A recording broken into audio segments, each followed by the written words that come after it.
నమస్తే, welcome to Sairam Sampathrao education. మన polity MCQ series చేసుకుంటూ వస్తున్నాం కదా. ఈరోజు ఈ వీడియోలో కూడా ఒక వెరీ ఇంపార్టెంట్ టాపిక్ మీద మన ఎంసీక్యూస్ అనేది చేసుకోబోతున్నామండి. సో చాలా జాగ్రత్తగా వినండి. మన ఇంతకుముందు ప్రియాంబుల్, డిపిఎస్పీస్, అలాగే fundamental duties, historical background, evolution of Indian constitution and source of constitution, అలాగే స్టేట్ యూనియన్ ఎగ్జిక్యూటివ్లో ఉన్న president, vice president, prime minister, council of ministers, అలాగే సుప్రీంకోర్టు, హైకోర్టు, అలాగే స్టేట్ ఎగ్జిక్యూటివ్లో ఉన్న governor, CM, state council of ministers అనేవి కూడా మనం చేసుకున్నాము. సో ఎవరైనా చూడని వాళ్ళు అయితే ఆ వీడియోస్ అయితే చూడండి, మీకు చాలా చాలా యూస్ఫుల్ అవుతాయి. గ్రూప్ 2, గ్రూప్ 3 ఆస్పిరెంట్స్ ఎవరైతే ఉన్నారో తప్పకుండా ఈ సిరీస్ని చూడండి, మిస్ అవ్వకండి. ఓకేనా, యూటిలైజ్ చేసుకోండి ఈ సిరీస్ని. ఓకేనా, సో పాలిటీ నుంచి మీకు క్వశ్చన్స్ అనేవి పోకూడదన్న కాన్సెప్ట్ తోటే మీకు ఈ సిరీస్ అనేది స్టార్ట్ చేయడం అనేది జరిగింది. ఓకేనా, సో లేట్ చేయకుండా ఈరోజు కూడా మనము క్వశ్చన్ డిస్కస్ చేసుకుందామండి. ఓకేనా, it's me Pavan, welcome to Sairam Sampathrao Education and let's get into the video. So వీడియోని అయితే 1.25xలో కానీ 1.5x స్పీడ్లో పెట్టుకుని అయితే చూడండి అమ్మా, మీకు త్వరగా రివిజన్ కూడా అయిపోతుంది. ఓకేనా, సో మీకు వినేటప్పుడు కూడా మంచి ఎక్స్పీరియన్స్ కూడా ఉంటుంది. Right, okay. So first question చూడండి. So the decision to conduct panchayat elections is taken by which of the following. Panchayat. So ఈరోజు మన క్వశ్చన్స్ దీని మీద పంచాయత్. యాక్చువల్ మనకు పంచాయత్ అనే కాన్సెప్ట్ ఉందా ఇంతకుముందు? లేదు. ఒక అమెండ్మెంట్ ద్వారా ఇది తీసుకురావడం అనేది జరిగింది. ఎక్కడ ప్లేస్ చేశారు? స్టేట్ లిస్ట్లో ప్లే చేయడం అని జరిగింది. సో స్టేట్ లిస్ట్ మనకి 7th షెడ్యూల్ ఉంటుంది కదా. 7th షెడ్యూల్ ఏంటి? Division of powers. 7th షెడ్యూల్లో యూనియన్ లిస్ట్ ఉంటుంది, స్టేట్ లిస్ట్ ఉంటుంది, అలాగే కాంకరెంట్ లిస్ట్ ఉంటుంది. సో ఈ పంచాయత్ అనే కాన్సెప్ట్ని Panchayati Raj system, PRI, Panchayati Raj institute ఏదైతే ఉందో ఇవి మనకు ఒక్క అమెండ్మెంట్ ద్వారా తీసుకురావడం అనేది జరిగింది. అదే 73rd అమెండ్మెంట్ యాక్ట్ 1992. ఓకేనా, రైట్. ఈ అమెండ్మెంట్ ద్వారా పంచాయత్ సిస్టమ్ ఏదైతే ఉందో మన ఇండియన్ ఇన్స్టిట్యూషన్లో ప్లేస్ చేయడం అనేది జరిగింది. ఓకేనా, సో ఆర్టికల్స్ వచ్చేసి 243 నుంచి 243 వరకు టోటల్గా మనకి పంచాయత్ సంబంధించిన ఆర్టికల్స్ అనేవి మనకి కనబడతాయి 73rd constitutional amendment act. So ఇది తీసుకొచ్చి ఎక్కడ ప్లేస్ చేస్తారు? మనకి 7th షెడ్యూల్లో మనకి union list, state list, concrete list ఉంటుంది. సో ఇది స్టేట్ లిస్ట్లో ప్లేస్ చేయడం అని జరిగింది. సో ఇప్పుడు మనకి యూనియన్లో ఉన్నవి ఎవరు చేస్తారు? సెంటర్ అనేది చేస్తుంది. స్టేట్ లిస్ట్లో ఉన్నవి ఎవరు చేస్తారు? స్టేట్ గవర్నమెంట్ అనేది చేస్తుంది. కాంక్రీట్ లిస్ట్లో బోత్ యూనియన్ అంటే అవ్వచ్చు, లేదంటే స్టేట్ అని అవ్వచ్చు. సో పంచాయతీ అనే కాన్సెప్ట్ మనకి ఎక్కడ ఉందంటే స్టేట్ లిస్ట్లో ఉంది.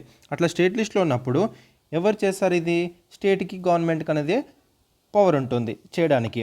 సో ఇక్కడ ఆన్సర్ ఏంటి? The decision to conduct panchayat election is taken by which of the following. Answer ఏంటి? Central government? No. State government? Yes. అర్థమవుతుందా?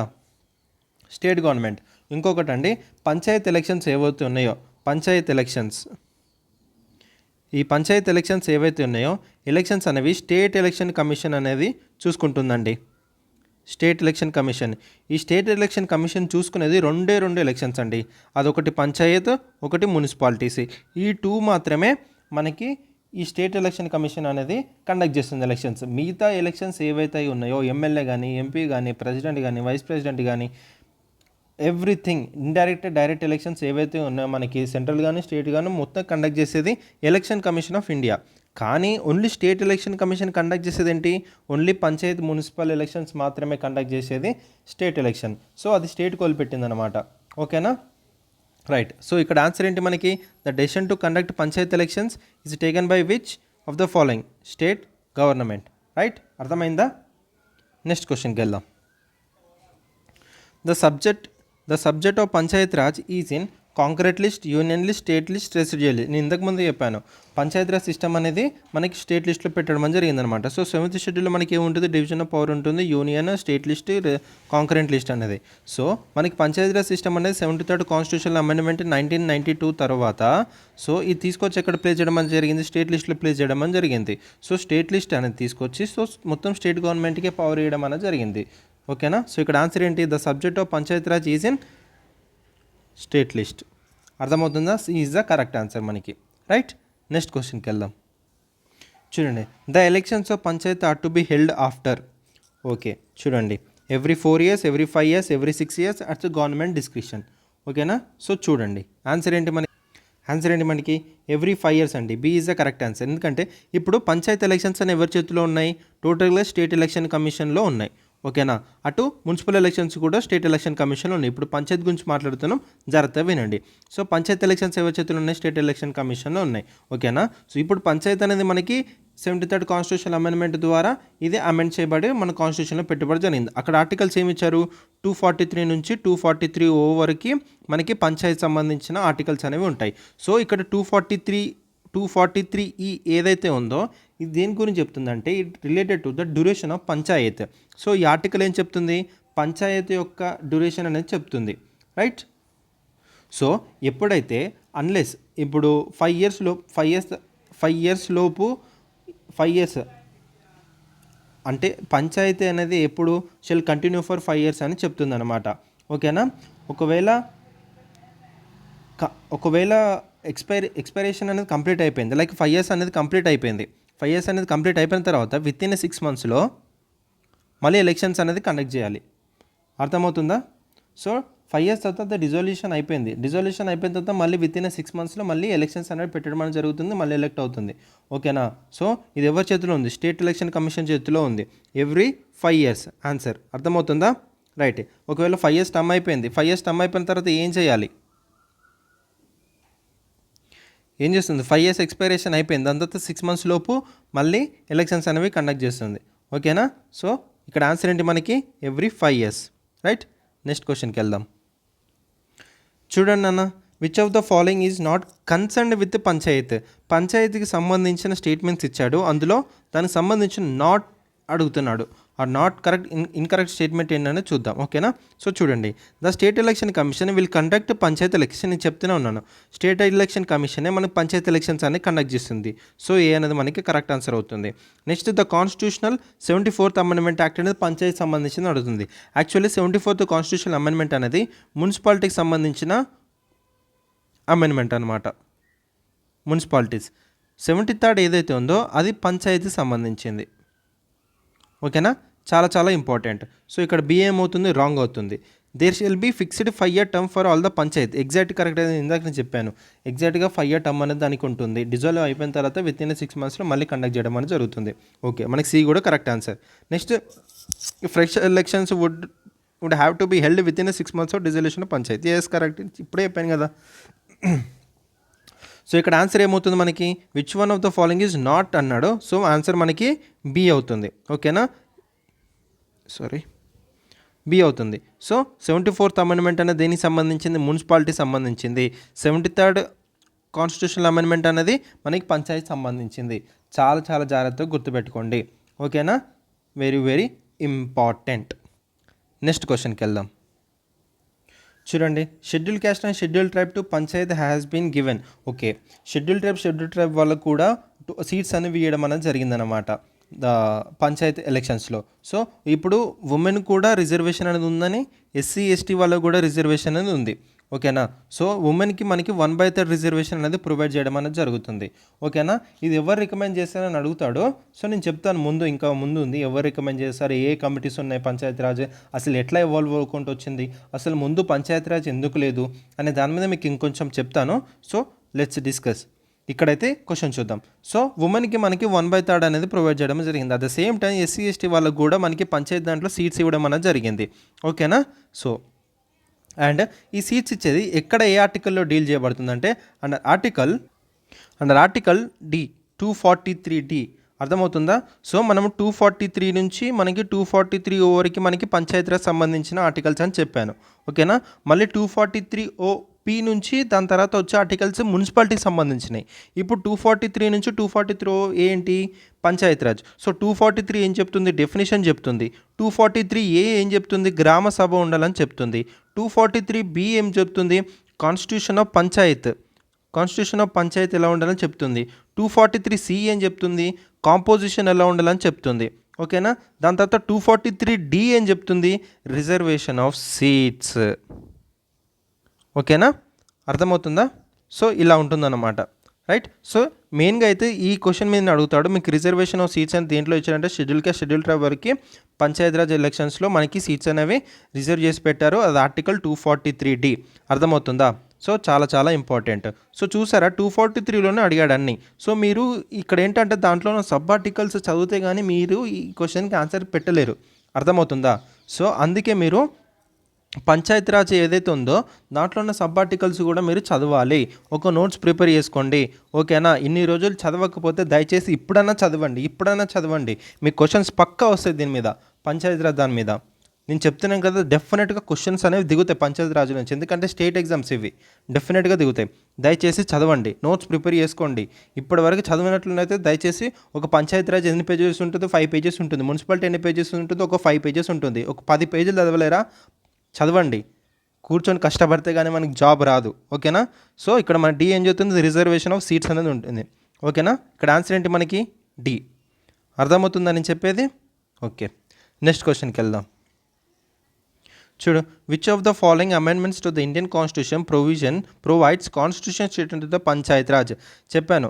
సో పంచాయతీరాజ్ సంబంధించింది total 73rd amendment act, municipality సంబంధించింది 74th అమెండ్మెంట్ యాక్ట్ అని చెప్తూనే ఉన్నాను. సో ఇక్కడ ఆన్సర్ ఏమవుతుంది మనకి? C, 73rd constitutional amendment act. Right, గుర్తుపెట్టుకోండి, చాలా చాలా ఇంపార్టెంట్. 73rd అమెండ్మెంట్ యాక్ట్ మనకి చాలా ఇంపార్టెంట్. ఓకేనా? సో పంచాయతీరాజ్ సంబంధించిన యాక్ట్ ఏంటి మనకి? 73rd amendment act 1992. Right, okay, next క్వశ్చన్కి వెళ్దాం. చూడండి, Panchayati Raj system is a system of local self governance 3-tier governance with bio relations, democratic decentralisation, hierarchy constructions. Choose the correct answer by using 1 and 2, 1 and 3, 1, 2, 3, 1, 2, 3 and 4. ఓకేనా? So చూద్దాం. Panchayati Raj establish చేసింది దేనికండి? ఎప్పుడైతే route లెవెల్లో governance అనేది జరిగినప్పుడే ఒక డెమోక్రసీ అనేది ఏర్పడుతుందని మన గాంధీ గారు చెప్పారు. సేమ్ అదే టైం సో మనకి ఇక్కడ ఏం జరుగుతుంది, లోకల్ వాళ్ళకి ఒక సెల్ఫ్ గవర్నెన్స్ అనేది ప్రొవైడ్ చేయడం అనేది జరుగుతుంది. ఓకేనా? దాన్ని లోకల్ సెల్ఫ్ గవర్నెన్స్ అని చెప్పారు. సో మనకి గ్రామ పంచాయతీకి ఒక గవర్నెన్స్ అనేది provide, that is the real democracy of India. ఏదైతే మన గ్రామ పంచాయతీకి ఇస్తున్నామో, గ్రామ పంచాయతీలో ఇప్పటికీ ఏదైతే ఉంటుందో that is the real democracy of India. అర్థమవుతుందా? So that is a local self governance, Panchayati Raj system అనేది. ఇక్కడ కూడా మనకి పంచాయతీ ఏదైతే ఉందో 3-tier సిస్టమ్ అని కూడా చెప్పొచ్చండి. ఎలా అంటే ఇప్పుడు మనకి 3-tier సిస్టమ్ అనేది ఒక కమిటీ అనేది మనకి రికమెండ్ చేసింది. అదే బల్వంత్ రాయ్ జీ మెహతా కమిటీ. ఈయననే ఆర్కిటెక్ట్ ఆఫ్ పంచాయతీరాజ్ అని కూడా అంటారు. ఓకేనా? నేను ముందు నెక్స్ట్ క్వశ్చన్ నేను చెప్తాను, ఏం కంగారు పడకండి. సో తను 3-tier అనేది రికమెండ్ చేయడం అనేది జరుగుతుంది. ఓకేనా? అదే గ్రామ సభ గ్రామ పంచాయత్, ఒకటి పంచాయతీ సమితి ఉండాలని, అలాగే జిల్లా పరిషత్ ఉండాలని. సో ఇది ఎక్కడ? విలేజ్ లెవెల్లో, ఇది ఎక్కడ? మండల్ లెవెల్లో, ఇది ఎక్కడ? డిస్ట్రిక్ట్ లెవెల్లో. అర్థమవుతుందా? సో బల్వంత్ రాయ్ జీ మెహతా కమిటీ ఏదైతే ఉందో ఇలా 3-tier సిస్టమ్ అనేది తను రికమెండ్ చేయడం అనేది జరిగింది. సో ఇంకో కమిటీ వచ్చిన తర్వాత 2-tier సిస్టమ్ అనేది రికమెండ్ చేయడం అనేది జరిగింది. అర్థమవుతుందా? సో అలా చేసిన తర్వాత సో కొన్ని స్టేట్స్కి ఈ 73rd కాన్స్టిట్యూషనల్ అమెండ్మెంట్ ద్వారా కొన్ని స్టేట్స్కి ఇంతే పాపులేషన్ ఉంటుంది కాబట్టి సో మీరు 3-tier సిస్టమ్ అనేది తీసుకోండి. కొన్ని స్టేట్కి కొంచెం పాపులేషన్ ఉంది కాబట్టి మీరు 2-tier సిస్టమ్ అనేది ఫాలో అవ్వండి అనేది స్టేట్స్ కోలేసింది అనమాట. సో కొన్ని స్టేట్స్ ఏం చేసింది? 3-tier తీసుకుంది, కొన్ని స్టేట్స్ ఏం చేసింది? 2-tier తీసుకుంది. ఓకేనా? అర్థమవుతుందా? చాలా చాలా ఇంపార్టెంట్, గుర్తుపెట్టుకోండి. రైట్, సో ఇక్కడ ఏమవుతుంది? 3-tier governance with bio relations అని మనం చెప్పొచ్చు. ఓకేనా? So democratic decentralisation. నేను డీసెంట్రలైజేషన్ అంటే ముందే చెప్పాను. యాక్చువల్లీ డీసెంట్రలైజేషన్ అంటే ఆన్సర్ డీసెంట్రలైజేషన్ అంటే ఏంటండి? ఏవైతే మనకి పవర్స్ ఉంటాయో ఆ పవర్స్ అనేవి డిస్ట్రిబ్యూట్ చేయడం అనే దాన్నే డీసెంట్రలైజేషన్ అని అంటున్నాం. ఓకేనా? సో ఇక్కడ మనకి పవర్స్ అనేవి మనకి గ్రామ పంచాయతీకి అనేవి ఇవ్వబడుతున్నాయి కదా. సో అలాంటప్పుడు ఇది డీసెంట్రలైజేషనే కదా, అదే కదా మనకి డెమోక్రటిక్ డీసెంట్రలైజేషన్ అనేది. రైట్, సో అలాంటప్పుడు ఈ థర్డ్ ఆప్షన్ కూడా మనకి కరెక్ట్ అవుతుంది. సో హైరార్కీ కన్స్ట్రక్షన్ అంటున్నాడు. అసలు ఇది ఒక హైరార్కీతో వస్తుందా, ఏదైనా ఒక మొనార్కీతో వస్తుందా, లేదే ఒక ఎలక్షన్స్ తోటి వస్తుంది, ఒక ప్రజలు ఓటు చేస్తూ వస్తుంది. అలాంటప్పుడు ఈ 4th అనేది మనకు ఆప్షన్ కరెక్ట్ అవుతుందా? లేదు, రాంగ్ అవుతుంది. అలాంటప్పుడు ఏం కరెక్ట్ అవుతుంది? 1, 2, 3. 1, 2, 3 ఎక్కడున్నాయి? సి. ఇది మీరు ఎలిమినేషన్ చేయాల్సిన పద్ధతి. ఓకేనా? మీరు ఒక టాపిక్ మీద ఎంత పట్టుండాలి అంటే సబ్జెక్ట్లో ఉన్న సోల్ అనేది మీకు తెలిసిపోవాలండి. అలాంటప్పుడు మీరు సబ్జెక్ట్ని ఎంజాయ్ చేస్తారు. అర్థమవుతుందా? ఓకే, ఇక్కడ ఆన్సర్ ఏంటి? మన పంచాయతీరాజ్ సిస్టమ్ మెయిన్గా పెట్టబడిన దానికి లోకల్ సెల్ఫ్ గవర్నెన్స్, ఒక 3-tier సిస్టమ్ అనేది ప్రొవైడ్ చేసింది, అలాగే డెమోక్రటిక్ డీసెంట్రలైజేషన్ అనేది ఉందన్నమాట. ఓకేనా? సో ఇక్కడ ఆన్సర్ ఏంటి? 1, 2, 3. నెక్స్ట్ క్వశ్చన్కి వెళ్దాం. చూడండి, which article of the Indian constitution directs states government to organise village panchayat. నేను ఎన్నిసార్లు మొత్తుకున్నాను డిపిఎస్పీస్ చెప్పేటప్పుడు. డిపిఎస్పీస్ వీడియో ఎవరైతే చూసుంటారో ఈ పార్టీకి క్వశ్చన్కి ఆన్సర్ అనేది పెట్టేయాలండి, ఓకేనా. నేను డిపిఎస్పీస్లో చాలాసార్లు మొత్తుకున్నాను. డిపిఎస్పీస్ అంటే ఏంటండి? డిపిఎస్పీస్ ఏమిటి?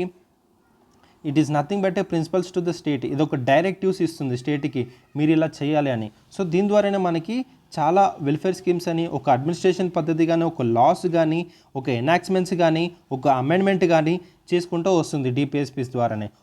అర్థమవుతుందా? సో మనకి పంచాయతీరాజ్ మున్సిపల్ సిస్టమ్ కూడా ఒక డిపిఎస్పీస్లో ప్రొవైడ్ చేసిన ఒక ఆర్టికల్ ద్వారానే వీళ్ళు పంచాయతీరాజ్ సిస్టమ్ అనేది ఇంట్రడ్యూస్ చేయడం అనేది జరిగింది.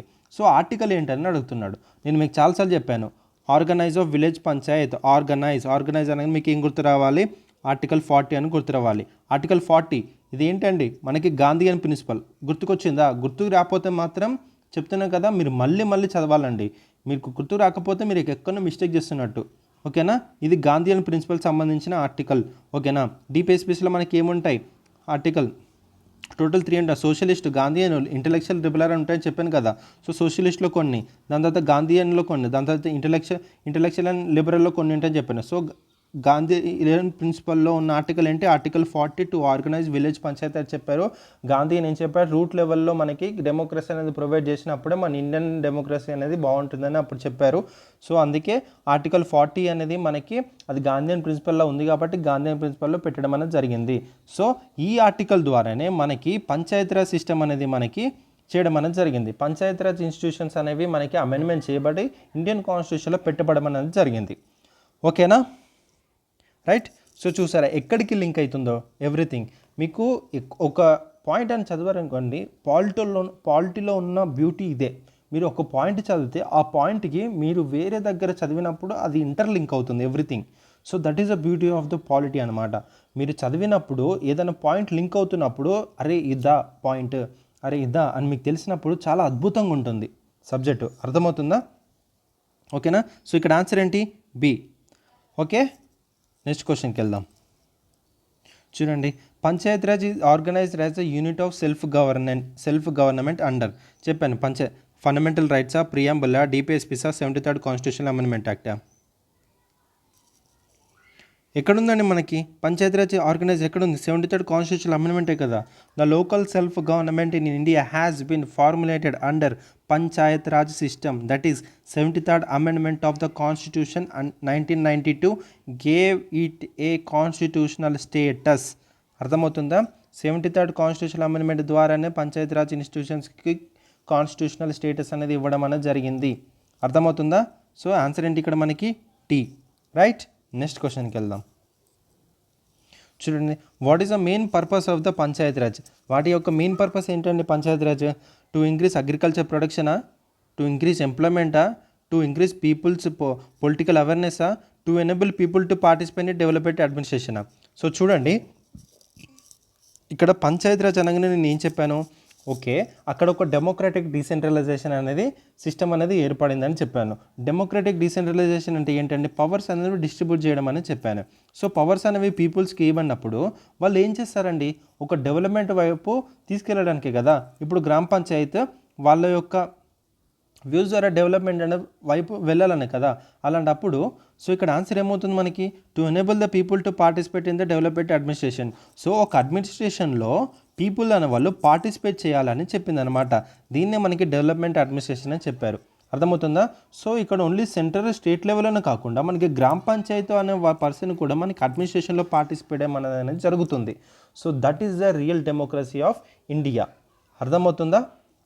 Right. To enable the people to participate in the developmental administration. Right. So ఇక్కడ ఆన్సర్ ఏంటి? డి. ఇక్కడ to increase agriculture production, Panchayati Raj దాని గురించి కాదండి పెట్టబడింది.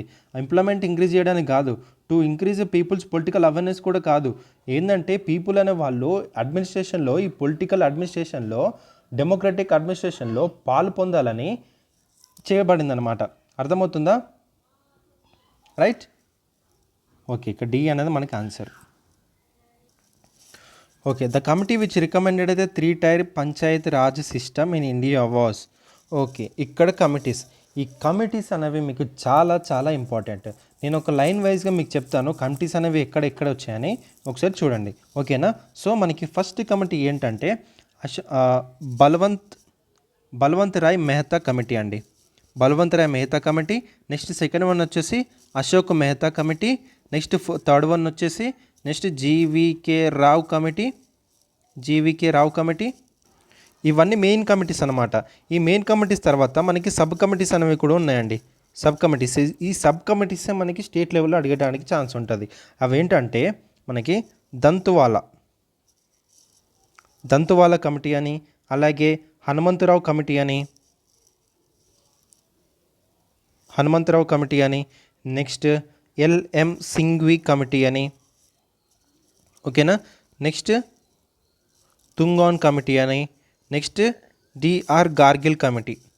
సో ఇన్ని కమిటీసే అయినాయన్నమాట. సో మొత్తం మనకి పంచాయతీ రాజ్ దాని మీద, రైట్. సో చాలా చాలా ఇంపార్టెంట్, గుర్తుపెట్టుకోండి, ఓకేనా. సో ఇక్కడ బల్వంత్ రాయ్ కమిటీ ఏం చెప్పింది అనేది నేను చెప్తాను. సో చాలా చాలా జాగ్రత్తగా వినండి, ఓకేనా. చూడండి, బల్వంత్ రాయ్ జీ మెహతా కమిటీ ఇచ్చిన రికమెండేషన్స్ ఏంటంటే, సో ఇది ఎప్పుడు ఏర్పరచబడిందంటే 1957లో అండి. సో ఓకేనా. ఇది మెయిన్గా దేని గురించి ఏంటంటే, so Indian government appointed a committee in January 1957 to examine the community development programme. 1952లో ఏర్పాటు చేయబడ్డ కమ్యూనిటీ డెవలప్మెంట్ ప్రోగ్రామ్, అలాగే నేషనల్ ఎక్స్టెన్షన్ సర్వీస్ 1953 అనేది ఎగ్జామిన్ చేయడానికని ఏర్పరచబడింది అనమాట, ఓకేనా. సో అలా తీసుకున్న తర్వాత ఇది కొన్ని రికమెండేషన్స్ అని ఇచ్చింది. ఆ రికమెండేషన్స్ అనేవి మీకు చాలా ఇంపార్టెంట్, ఓకేనా. సో ఇదే మనకి 3 టైర్ సిస్టమ్ అనేది మనకి చెప్పిందనమాట, రికమెండ్ చేసింది. ఇక్కడ పంచాయత్ అటు విలేజ్ లెవెల్, అలాగే పంచాయతీ సమితి అటు మండల్ లెవెల్, అలాగే జిల్లా పరిషత్ అటు డిస్ట్రిక్ట్ లెవెల్ అని చెప్పింది, ఓకేనా. అలాగే ప్లానింగ్ అండ్ డెవలప్మెంట్ యాక్టివిటీస్ ఏవైతే ఉన్నాయో should be given to local governance. ఈ బాడీస్ మాత్రమే ఇవ్వాలని చెప్పింది. ప్లానింగ్ ఇటు డెవలప్మెంట్ యాక్టివిటీస్ ఏవైతే ఉన్నాయో ఆ యాక్టివిటీస్ అన్నీ ఈ 3 బాడీస్కి ఇవ్వాలి, అదే లోకల్ గవర్నెన్స్ అని చెప్పింది అనమాట, ఓకేనా. నెక్స్ట్ ఏం చెప్పింది, village Panchayat should be elected directly. Village Panchayat ఏవైతే ఉన్నాయో అవి డైరెక్ట్గా ఎలెక్ట్ చేయాలని చెప్పింది. వైల్ ఎలక్షన్స్ టు పంచాయత్ సమితి అండ్ జిల్లా పరిషత్, అంటే ఇక్కడ విలేజ్ ఉందో ఇదేమో డైరెక్ట్గా ఎలెక్ట్ చేయాలి. ఈ మండలు డిస్ట్రిక్ట్ లెవెల్ ఉందో పంచాయత్ సమితి జిల్లా పరిషత్ మాత్రం ఇండైరెక్ట్గా ఎన్నుకోవాలని చెప్పారు, అర్థమవుతుందా. సో వీళ్ళు ఇచ్చిన రికమెండేషన్స్ ఇవి మీకు point to point important. So చెప్తున్నాను, నోట్ చేసుకోండి, ఓకేనా. సో జిల్లా పరిషత్ ఏదైతే ఉందో ఇది ఒక అడ్వైజరీ బాడీగా ఉండాలి, అర్థమవుతుందా. అండ్ సూపర్వైజ్ చేయాలి. ఇది ఎవరు సూపర్వైజ్ చేయాలి, డిస్ట్రిక్ట్ కలెక్టర్ అనేవాడు సూపర్వైజ్ చేయాలని చెప్పింది. While Panchayat should be a executive body. ఇదేమో జిల్లాదేమో అడ్వైజరీ బాడీ, పంచాయత్ సమితి ఏమో ఎగ్జిక్యూటివ్ బాడీ, అర్థమవుతుందా. ఇక్కడ అడ్వైజరీ బాడీగా ఎవరు ఉంటున్నారు, డిస్ట్రిక్ట్ కలెక్టర్ అనేవాడు ఉంటున్నాడు, అర్థమవుతుందా. సో పంచాయత్ సమితి ఏం చెప్పింది, ఎగ్జిక్యూటివ్ బాడీగా ఉండాలని చెప్పింది, ఓకేనా. ఇది అన్నమాట. సో దీన్ని రికమెండ్ చేసింది. So there should be genuine transfer of powers to these bodies and adequate resources should be given. So దీనికి కావాల్సిన రిసోర్సెస్ కూడా వాళ్ళు ప్రొవైడ్ చేయాలని చెప్పారు, అలాగే జెన్యూన్ ట్రాన్స్ఫర్ ఆఫ్ పవర్స్ కూడా వాళ్ళు చేయాలని కూడా చెప్పారు, అర్థమవుతుందా, రైట్. ఇదన్నమాట. సో ఇలా చేసిన తర్వాత మనకి 1959లో ఏం జరిగిందంటే, రాజస్థాన్ నాగ్పూర్ డిస్టిక్ ఏదైతే ఉందో ఇది ఈ రికమెండేషన్స్ అన్ని యాక్సెప్ట్ చేసి వాళ్ళు ఈ రికమెండేషన్స్ని పాటించడం అని జరిగిందనమాట. సో ఫస్ట్ స్టేట్ ఏంటండి, Rajasthan to accept the recommendations of the Balwant Rai, Rajasthan.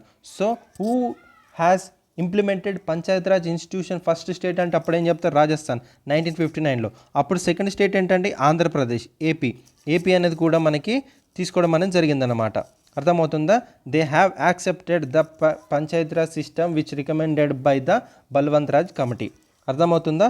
So ఇదన్నమాట బల్వంత్ రాయ్ కమిటీ ఇచ్చిన రికమెండేషన్స్, చాలా చాలా ఇంపార్టెంట్. నెక్స్ట్ కమిటీ ఏమిటి మనకి, అశోక్ మెహతా కమిటీ. వీళ్ళ బ్రదర్ అనమాట, ఇద్దరు బ్రదర్సే.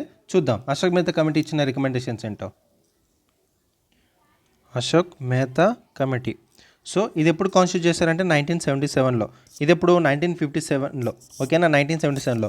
ఇది మొరార్జీ దేశాయ్ ఎప్పుడైతే పిఎం అయ్యారో అప్పుడు, ఓకేనా, జనతా గవర్నమెంట్ అనేది పవర్లోకి వచ్చిందనమాట. సో అప్పుడు అశోక్ మెహతా కమిటీ అనేది ఏర్పరచబడింది. సో దీని రికమెండేషన్ చాలా చాలా ఇంపార్టెంట్ అండి. దీన్ని ఏం చేశారంటే 2 టైర్ సిస్టమ్ అనేది రికమెండ్ చేశారు. ఓకేనా. అంటే పంచాయతీరాజ్ అనేది పంచాయతీరాజ్ తనేమో బలవంతరాయ్ కమిటీ ఏమో 3 టైర్ యూజ్ చేస్తే తినేమో 2 టైర్ సిస్టమ్ అనేది మనకి రికమెండ్ చేశాడు. ఓకేనా. జిల్లా పరిషత్ అనేది అటు డిస్ట్రిక్ట్ లెవెల్లో ఉండాలి, అంటే మండల్ పంచాయతీ ఏదైతే ఉందో అది మండల్ లెవెల్లో ఉండాలని చెప్పాడు. అర్థమవుతుందా? ఓకేనా. నెక్స్ట్ జిల్లా పరిషత్ ఏదైతే ఉందో అది ఒక ఎగ్జిక్యూటివ్ బాడీగా ఉండాలి, అలాగే ప్లానింగ్కి గాను డెవలప్మెంట్కి గాను ఇదే మనకి హెడ్గా ఉండాలని చెప్పింది. ఇక్కడ జస్ట్ అడ్వైజర్గా చెప్పింది. ఇక్కడ జిల్లా పరిషత్ ఏదైతే ఉందో అదే ఎగ్జిక్యూటివ్ బాడీగా ఉండి తన్నే responsible for planning at district level అని చెప్పింది. ఓకేనా. చాలా చాలా important point. Next there should be a participation of political parties in all levels of panchayat. ఇక్కడ ఇచ్చిన ఈ 2 లెవెల్ పంచాయతీ లెవెల్లో పొలిటికల్ పార్టీస్ అనేవి పార్టిసిపేట్ చేయాలి ఆల్ లెవెల్ అని చెప్పింది. ఓకేనా. Next nyaya panchayati should be kept separate from the development panchayati. చూడండి, న్యాయ పంచాయతీ అని కొత్త కాన్సెప్ట్ వచ్చింది, గుర్తుపెట్టుకోండి. న్యాయ పంచాయతీ ఎవరు చెప్పారని చెప్తే మీరు ఈ కమిటీ పేరు చెప్పాలి, అశోక్ మెహతా కమిటీ. ఓకేనా. న్యాయ పంచాయతీ అనే కాన్సెప్ట్ వచ్చింది. Should be kept separate from development panchayat. ఓకేనా. నెక్స్ట్ ఇక్కడ మనకి ఎస్సీ ఎస్టీ రిజర్వేషన్ అనేది ప్రొవైడ్ చేయమని చెప్పిందంట. Should be based on the population. So population base చేసుకొని ఎస్సీ ఎస్టీ వాళ్ళకి కూడా రిజర్వేషన్ అనేది ప్రొవైడ్ చేయమని చెప్పిందనమాట ఈ కమిటీ. సో చాలా చాలా ఇంపార్టెంట్. ఏ కమిటీ రికమెండ్ చేసిందంటే మీరు ఈ కమిటీ పేరు చెప్పాలి. ఓకేనా.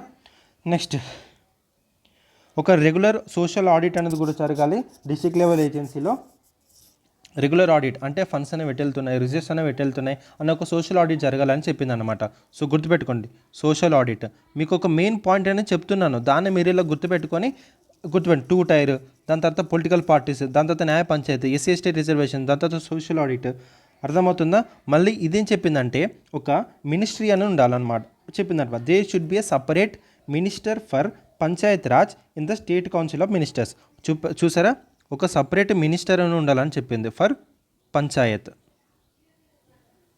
తినిచ్చిన రికమెండేషన్ చూడండి, 2 టైర్, అలాగే జిల్లా పరిషత్ అని ఎగ్జిక్యూటివ్ ఉండాలి, ప్లానింగ్ అనేది కూడా తనే చేయాలి, పొలిటికల్ పార్టీస్ అనేవి పార్టిసిపేట్ చేయాలి ఇన్ ఆల్ పంచాయత్ లెవెల్స్లో, అలాగే న్యాయ Panchayat should be kept from the development Panchayat, అలాగే ఎస్సీ ఎస్టీ వాళ్ళకి పాపులేషన్ బేస్ చేసుకొని రిజర్వేషన్ అని ఇవ్వాలి, అలాగే సోషల్ ఆడిట్ కూడా చేయాలి, అలాగే పంచాయతీ వాళ్ళకి మినిస్టర్, పంచాయత్ పార్టీకి సపరేట్ మినిస్టర్ అనేది కూడా ఉండాలి. కౌన్సిల్ ఆఫ్ మినిస్టర్స్ ఉంటారు కదా, దాంట్లో కూడా సపరేట్ మినిస్టర్ అనేది ప్రొవైడ్ చేయడం చెప్పింది. ఇది అశోక్ మెహతా ఇచ్చిన రికమెండేషన్స్. ఓకేనా, చాలా చాలా ఇంపార్టెంట్. నెక్స్ట్ జీవీకే రావు. ఈ జీవీకే రావు రికమెండ్ చేసింది కొన్నే అండి. ఓకేనా, ఇది ఎప్పుడు అంటే 1985లో. ఓకేనా, క్లమ్జీ ఉంటూ కొంచెం అడ్జస్ట్ చేసుకోండి అమ్మ. ఓకేనా. సో నేను త్వరగా చెప్తున్నాను మీకు అర్థం కావాలని, ఎందుకంటే టైం లేదండి మనకి. ఇంకా పాలిటీ అనేది ఇంకా చాలా చాలా ఇంపార్టెంట్ టాపిక్స్ ఉన్నాయని మనం డిస్కస్ చేసుకోవాలి. ఓకేనా, బలవంతరాయ్ అయిపోయింది, అశోక్ మెహతా అయిపోయింది, ఇప్పుడు జీవీకే రావు 1985. సో ఓకేనా, జీవీకే రావు రికమెండ్ చేసిన రికమెండేషన్స్ ఏంటంటే Zilla Parishad should be the principal body for management and the development programmes. Same ఇక్కడ చెప్పినట్టే జిల్లా పరిషత్ ఏదైతే ఉందో అదొక ప్రిన్సిపల్ బాడీగా ఉండాలి మేనేజ్మెంట్లో, అలాగే డెవలప్మెంట్ ప్రోగ్రామ్స్లో కూడా, అటు మేనేజ్మెంట్లో అటు డెవలప్మెంట్లో కూడా జిల్లా పరిషత్ అనేది. ఓకేనా. Next planning activities could be decentralized or transfer to the district level for effective planning. So district లెవెల్కి అంటే ఇప్పుడు ప్లానింగ్ యాక్టివిటీస్ అనేది జిల్లా పరిషత్ అనేది చేయబడుతుంది. సో ఆ పవర్స్ అనేవి డీసెంట్రలైజ్ చేసి ఆ పవర్స్ అనేవి ఎఫెక్టివ్ ప్లానింగ్ కోసం డిస్ట్రిక్ట్ లెవెల్లో చేయాలని చెప్పింది అనమాట. ఓకేనా. Next post of district development commissioner should be created. So చూసారా, ఒకటి కొత్తగా వచ్చింది, డిస్ట్రిక్ట్ డెవలప్మెంట్ కమిషనర్ పోస్ట్ అనేది క్రియేట్ చేయాలి. And should be the executive officer of Zilla Parishad and in charge of all development progress at district level. అటు జిల్లా పరిషత్ గాను and district level గాను టోటల్గా ఎగ్జిక్యూటివ్ అనేది మొత్తం ఈ ఆఫీసరే చూసుకోవాలని చెప్పారు. ఆ ఆఫీసర్ ఏంటి? District development commissioner. చూసారా, కొత్త పాయింట్స్ అంటే ఒక్కొక్క కమిటీ ఒక్కొక్క రికమెండేషన్ ఇచ్చింది, దాంట్లో యూనిక్ పాయింట్ ఏంటనేది మీరు గుర్తుపెట్టుకోవాలి. అర్థమవుతుందా? రైట్. సో రెగ్యులర్ బేసిస్లో పంచాయతీరాజ్ దాంట్లో ఎలక్షన్స్ కూడా అవ్వాలని చెప్పింది అనమాట. అర్థమవుతుందా? So elections to the Panchayati Raj institution should be regularly elections. Okay, right. ఇది జీవీకే రావు ఇచ్చిన రికమెండేషన్స్. సో ఇవి మెయిన్ కమిటీస్ అనమాట. దీని కింద వచ్చిన సబ్ కమిటీస్ కూడా ఉన్నాయి, అది కూడా మీకు ఎక్స్ప్లెయిన్ చేస్తాను, ఏం కంగారు పడకండి. ఓకేనా, జస్ట్ ఒక్కొక్క పాయింట్లో ఏమేమి యూనిక్ పాయింట్ చెప్పారనేది. ఓకేనా. నెక్స్ట్ ఇక్కడ ఆన్సర్ ఏంటి? The committee which recommended the 3 tier panchayati raj system అంటే ఏం చెప్తారు? బల్వంతరాయ్ కమిటీ ఏం చెప్పింది? 3 టైర్ సిస్టమ్ చెప్పింది. పంచాయత్ సమితి, జిల్లా పరిషత్ చెప్పాను కదా. సో జిల్లా పరిషత్ అనేది ఇక్కడ అడ్వైజరీ బాడీగా ఉండాలి. ఓకేనా, అర్థమవుతుందా? సో బల్వంతరాయ్ మెహతా కమిటీ అర్థమవుతుందా? సో ఇక్కడ మీకు అశోక్ మెహతా కమిటీ గురించి చెప్పాను, బల్వంతరాయ్ మెహతా కమిటీ గురించి చెప్పాను, జీవీకే రావు కమిటీ గురించి చెప్పాను. సో దీంట్లో ఉన్న యూనిక్ పాయింట్స్, దీంట్లో ఉన్న పాయింట్స్, ఫీచర్స్ అనేవి, రికమెండేషన్స్ అనేవి మీ మైండ్లో ఉండాలి. నిద్రలో లేచి చెప్పిన మీరు చెప్పాలి. అర్థమవుతుందా? సో నేను ఇంత స్ట్రెస్ చేసి చెప్తున్నా అంటే జస్ట్ మీ కొరకే, మీకు తొందరగా రివిజన్ అవ్వాలనే. సో 3 టైర్ సిస్టమ్ ఎవరు రికమెండ్ చేశారు? Panchayati Raj system in India. So answer ఏంటి? B. First state to adopt Panchayati Raj system అంటే ఏంటి? రాజస్థాన్. సెకండ్ స్టేట్ ఏంటి? ఏపీ. ఓకేనా, అర్థమవుతుందా? ఏ ఇయర్లో కాన్స్టిట్యూట్ చేయబడింది బల్వంతరాయ్? 1957లో. అర్థమవుతుందా? ఏ ఇయర్లో రాజస్థాన్ అనేది మనకి అడాప్ట్ చేసుకుంది? 1959లో రాజస్థాన్ అనేది పంచాయతీరాజ్ సిస్టమ్ని ఇంప్లిమెంట్ చేయడం అనేది స్టార్ట్ చేసింది. ఇక్కడ నాగ్పూర్ డిస్టిక్లో. అర్థమవుతుందా? రైట్, నెక్స్ట్ క్వశ్చన్కి వెళ్దాం. సో చూడండి, బల్వంతరాయ్ కమిటీ అనేది మీకు 3 టైర్ సిస్టమ్ అని గుర్తు రావాలి. అశోక్ మెహతా ఏం కమిటీ చెప్పింది? 2 టైర్ సిస్టమ్ అని చెప్పింది. జీవీకే రావు ఏం చెప్పింది? ఓకేనా, సో బల్వంతరాయ్ అనగానే మీకు 3 టైర్, అశోక్ మెహతా కమిటీ ఇంకా 2 టైర్ అనేది గుర్తు రావాలి. ఓకేనా, జీవీకే రావు ఏం చెప్పారు? ఇక్కడ ఇంప్రూవ్మెంట్ ఇన్ రిప్రజెంటేటివ్ క్యారెక్టర్ అని చెప్పారు. ఇక్కడ ఎల్ఎం సింఘ్వి మీకు చెప్పలేదు. దీనికంటే ముందు సబ్ కమిటీస్ ఉన్నాయి, సబ్ కమిటీస్ అనేవి మీకు చెప్పాలి. సో మెయిన్గా కమిటీస్ ఏం చెప్పాను? బల్వంతరాయ్, అశోక్ మెహతా, జీవీకే రావు కమిటీ అయితే మీకు కంప్లీట్ చేశాను. నెక్స్ట్ ఇప్పుడు ఉన్న సబ్ కమిటీస్ ఏంటి? 1978లో మీకు దంతువాలా కమిటీ అనేది వచ్చింది. దంతువాలా కమిటీ ఇది ఎక్కడంటే బ్లాక్ లెవెల్లో, గ్రౌండ్ లెవెల్లో ఉన్న ప్లానింగ్ అనేది ఎలా ఉందని చూడడానికనే దంతువాలా కమిటీ అనేది ఏర్పరచబడింది అనమాట. ఓకేనా, గుర్తుపెట్టుకోండి, ఎక్కడ? బ్లాక్ లెవెల్ ప్లానింగ్ కోసము ఏర్పరచబడింది 1978లో. ఓకేనా, నెక్స్ట్ 1984లో ఇక్కడ హనుమంతరావు కమిటీ. ఇది ఎక్కడంటే డిస్ట్రిక్ట్ లెవెల్ ప్లానింగ్ అనేది ఎలా ఉండాలి అనేది చూడడానికి వచ్చిందంట. ఓకేనా, డిస్ట్రిక్ట్ లెవెల్ ప్లానింగ్ అక్కడ బ్లాక్ లెవెల్లో, ఇక్కడ డిస్ట్రిక్ట్ లెవెల్లో. ఇది 1984లో. నెక్స్ట్ 1986 ఇక్కడ మనకి వచ్చిందన్నమాట. ఏంటిది? LM Singhvi committee. అర్థమవుతుందా? చూడండి, ఎల్ఎం సింఘ్వి కమిటీ ఏం చెప్పిందంటే it recommended the constitutional status అనేది ఇవ్వాలని చెప్పింది. సో కాన్స్టిట్యూషనల్ స్టేటస్ అనేది పంచాయతీరాజ్ ఇన్స్టిట్యూషన్కి ఇవ్వడానికి రికమెండ్ చేసింది. అలాగే it recommended the more financial powers అనేవి ఏవైతే ఉన్నాయో పంచాయతీరాజ్ వాళ్ళకి ఎక్కువ ఇవ్వండి అని చెప్పింది అనమాట. ఓకేనా, next it recommended the constitution of Nyaya Panchayat for cluster of village panchayat. నేను న్యాయ పంచాయతీ అనేది ఎక్కడ చెప్పాను? అశోక్ మెహతా కమిటీలో అక్కడ వచ్చిందని చెప్పాను. సో అదే న్యాయ పంచాయతీని ఇక్కడ కాన్స్టిట్యూట్ చేయండి అని చెప్పింది అనమాట. న్యాయ పంచాయతీ అనేది కాన్స్టిట్యూట్ చేయండి ఇక్కడ అని చెప్పింది అనమాట. ఓకేనా, next so reorganisation of villages to make గ్రామ పంచాయత్ మోర్ అవైలబుల్. సో గ్రామ పంచాయతీ అనేవి కూడా అక్కడ మనకి రీఆర్గనైజ్ చేసి పెట్టాలి విలేజెస్లో అని చెప్పింది అనమాట. ఓకేనా, సో చాలా ఇంపార్టెంట్. అదే లోకల్ సెల్ఫ్ గవర్నమెంట్ సిస్టమ్ అని చెప్పింది. సో ఇక్కడ ఆన్సర్ ఏమవుతుంది? సో మనకి ఇక్కడ ఆన్సర్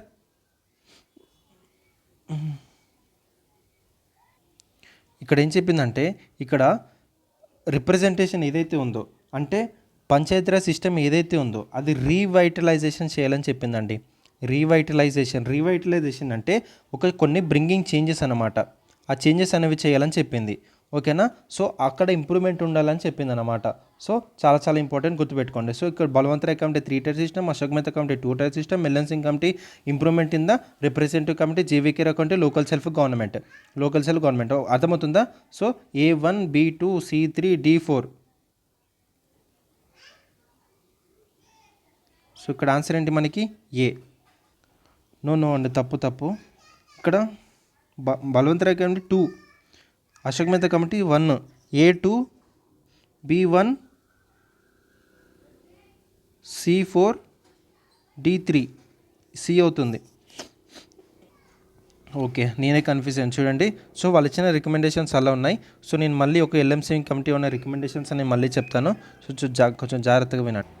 సో ఎల్ఎంసీ కమిటీ ఇచ్చిన రికమెండేషన్స్ ఏంటంటే పంచాయతీరాజ్ కమిటీషన్స్ ఏవైతే ఉన్నాయో కాన్స్టిట్యూషనల్ స్టేటస్ అని ఇవ్వండి అని చెప్పింది అనమాట. సో ఫైనాన్షియల్ పవర్స్ ఏవైతే ఉన్నాయో పంచాయతీరాజ్ కమిషన్స్కి కొంచెం ఎక్కువ ఇవ్వండి అని చెప్పింది అనమాట. అలాగే న్యాయ పంచాయతీ అనేవి ఏవైతే ఉన్నాయో అవి కాన్స్టిట్యూట్ చేయమని చెప్పింది. ఓకేనా, సో అలాగే reorganisation of villages to make gram panchayat. ఓకేనా, so gram panchayat more valuable. So it called gram sabha as embodiment of the direct democracy. Gram sabha, గ్రామ పంచాయత్ ఇదే మనకి డైరెక్ట్ డెమోక్రసీగా ఉంటుంది, అదే మనకి ఒక లోకల్ సెల్ఫ్ గవర్నమెంట్గా పనిచేస్తుందని చెప్పారనమాట. అర్థమవుతుందా?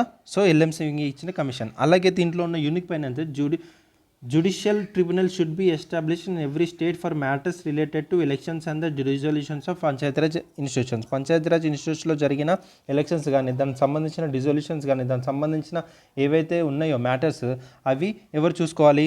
జ్యుడిషియల్ ట్రిబ్యునల్స్ అనేవి చూసుకోవాలి. ఇవి క్రియేట్ చేయండి, జ్యుడిషియరీ ట్రిబ్యునల్స్. ఓకేనా? ఇవ్వనమాట ఎల్ఎంసీవి ఇచ్చిన కమిటీ.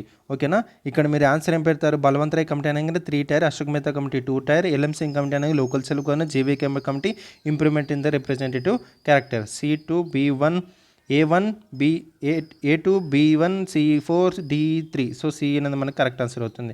నేను కొంచెం కన్ఫ్యూజ్ అయ్యాను, ఏం కంగారు పడకండి. ఓకేనా? నెక్స్ట్ ఇచ్చిన మనకి కమిషన్స్ ఏమున్నాయంటే, నెక్స్ట్ మనకి ఎల్ఎంసీ కమిటీ అయిపోయిన తర్వాత తుంగోన్ కమిటీ అనేది ఉందండి. ఇక ఇది ఎప్పుడు అంటే 1988లో అయింది. 1988లో తుంగోన్ కమిటీ అనేది వచ్చింది. ఇది ఏం రికమెండ్ చేసిందంటే, పంచాయతీ కాన్స్టిట్యూషన్ అనేది రికగ్నైజ్ చేసింది, అలాగే 3 టైర్ రికమెండ్ చేసింది, అలాగే fixed tenure of 5 years per Panchayati Raj system అనేది రికమెండ్ చేసింది, reservation for all levels and SC ST and women అని కూడా చెప్పింది. సో చూసారా, SC ST at all levels, అలాగే ఉమెన్ కూడా రిజర్వేషన్ ప్రొవైడ్ అని చెప్పింది. ఏ కమిటీ? తుంగోన్ కమిటీ. అలాగే ఫైనాన్స్ కమిషన్ అనేది కూడా ఉండాలని చెప్పింది. అలాగే district collector is executive body. అర్థమవుతుంది? పంచాయతీరాజ్ సిస్టమ్ ఏదైతే ఉందో రికగ్నైజ్ చేసింది, 3 టైర్ సిస్టమ్ చెప్పింది, అలాగే ఫిక్స్డ్ టెన్యూర్ ఫర్ 5 years అని చెప్పింది, అలాగే reservation for SC and ST and women అని కూడా చెప్పింది. డిస్ట్రిక్ట్ కలెక్టర్ ఎవరైతే ఉన్నారో ఆయన ఎగ్జిక్యూటివ్ బాడీగా ఉండాలని చెప్పింది. ఏ కమిటీ? తుంగోన్ కమిటీ. అర్థమవుతుందా? నెక్స్ట్ 1988లోనే ఇంకో కమిటీ, అదే డిఆర్ గార్గిల్.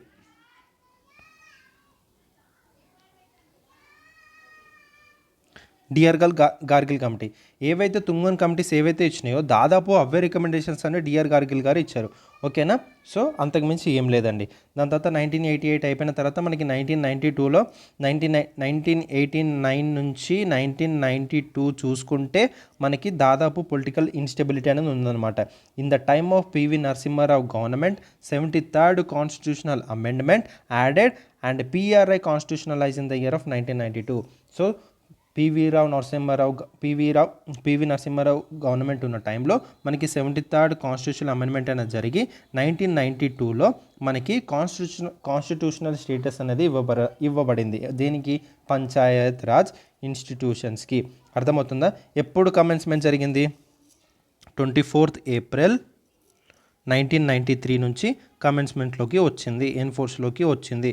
అర్థమవుతుందా? So part 9 article 243 to article 243 వరకు పెట్టబడడం జరిగిందంట. సో ఈ పంచాయతీరాజ్ 243 నుంచి 240 వరకు ఉన్నాయి. సో పంచాయతీరాజ్ సంబంధించిన ఫంక్షన్స్, అలాగే రోడ్స్ కానీ, దానికి సంబంధించిన పబ్లిక్ హెల్త్ కానీ అట్లాంటి వాటివి షెడ్యూల్ 11లో పెట్టడం అనేది జరిగిందనమాట. ఈ షెడ్యూల్ 11 ఏంటంటే ఫంక్షన్స్ ఆఫ్ గ్రామ సభ. గుర్తుపెట్టుకోండి, చాలా చాలా ఇంపార్టెంట్. ఫంక్షన్స్ ఆఫ్ గ్రామ సభ. ఓకేనా? సో ఇక్కడ పార్ట్ 9 ఆర్టికల్ 243 నుంచి 240 క్రియేట్ చేసి షెడ్యూల్ 11లో మాత్రము వాటి యొక్క ఫంక్షన్స్ అనేవి ప్రొవైడ్ చేసింది. ఆ ఫంక్షన్స్ ఏంటి? ఫంక్షన్స్ ఆఫ్ గ్రామ సభ. రైట్? ఓకేనా? సో ఇదన్నమాట పంచాయతీరాజ్ ఎవల్యూషన్ ఎలా జరిగిందన్న దానికి. ఓకేనా? మీకు త్వరగా చెప్పాను, కొంచెం కంప్లీట్ అవ్వకండి, కొంచెం మెల్లగానే వినండి. ఓకేనా? రైట్, నెక్స్ట్ క్వశ్చన్కి వెళ్దాం. చూడండి, the Panchayati Raj system was first started in India in the state of Rajasthan and ఎప్పుడు? దాని తర్వాత ఆంధ్రప్రదేశ్. ఫస్ట్ రాజస్థాన్, దాని తర్వాత ఆంధ్రప్రదేశ్. నేను చెప్పాను ఎప్పుడు ఏ ఇయర్లో తీసుకుంది రాజస్థాన్ అనేది? 1959 అక్టోబర్ 2 రోజున, గాంధీ జయంతి రోజున, అక్టోబర్ రోజున Rajasthan Nagpur district was state to accept the recommendations of the Mehta committee. దాని తర్వాత ఎవరు యాక్సెప్ట్ చేశారు? ఏపీ. సో ఫస్ట్ ఏంటి? రాజస్థాన్. దాని తర్వాత ఏంటి? AP second. అర్థమవుతుందా? సో ఇదన్నమాట. సో ఇక్కడ ఆన్సర్ ఏంటి మనకి? డి. రైట్, నెక్స్ట్ క్వశ్చన్కి వెళ్దాం. ఓకే, చూడండి అన్న, ఈ క్వశ్చన్ అనేది నాకు కామెంట్ సెక్షన్లో కామెంట్ చేయండి. The functions to be assign to the Panchayat by 73rd amendment of the constitution are mentioned in the 11th schedule, 10th schedule, 13th schedule, 12th schedule అని అంటున్నాడు. సో ఈ క్వశ్చన్కి నాకు ఆన్సర్లో కామెంట్ సెక్షన్లో కామెంట్ చేయండి ఆన్సర్ అనేది. సో నేను పార్టిసిపేషన్ అనేది చూస్తున్నాను, చాలామంది పార్టిసిపేట్ చేస్తున్నారు, చాలా చాలా థ్యాంక్ యూ అండి. అండ్ వీడియోని ఎంకరేజ్ చేస్తున్నందుకు చాలా చాలా థ్యాంక్ యూ. సో ఎంత ఎఫర్ట్ పెడుతున్నానండి, సో నా ఎఫర్ట్ని గుర్తిస్తారని నమ్ముతున్నాను. సో వీడియోని అయితే లైక్ చేయండి. అండ్ ఎవరైనా ప్రిపేర్ అవుతున్న వాళ్ళు కూడా ఉంటే ఈ వీడియోని షేర్ చేయండి. అండ్ నెక్స్ట్ వీడియోలో కలుసుకుందామండి. అండ్ ఇంకో విషయం ఏంటంటే మాత్రం దయచేసి ఒక 10 to 12 hours అని కూర్చొని మీకు ఎగ్జామ్ కూడా ఇప్పుడు చూడండి జూలై మంత్ కూడా అయిపోవడానికి వచ్చింది. మీకు ఎగ్జామ్ అనేది మీకు త్వరలోనే ఉంది, August 29th అంత. అది చాలామంది పోస్ట్పోన్ అన్నారు కానీ పోస్ట్పోన్ అవ్వదు నాన్న. సో దయచేసి డిమోటివ్ అవ్వకండి, చదవండి. సో వీడియోని లైక్ చేయండి, ఎవరైనా ఉంటే మాత్రం కొత్త వాళ్ళు ఉంటే సబ్స్క్రైబ్ చేసుకోండి. Until then keep reading and signing off. This is Pavan. Bye.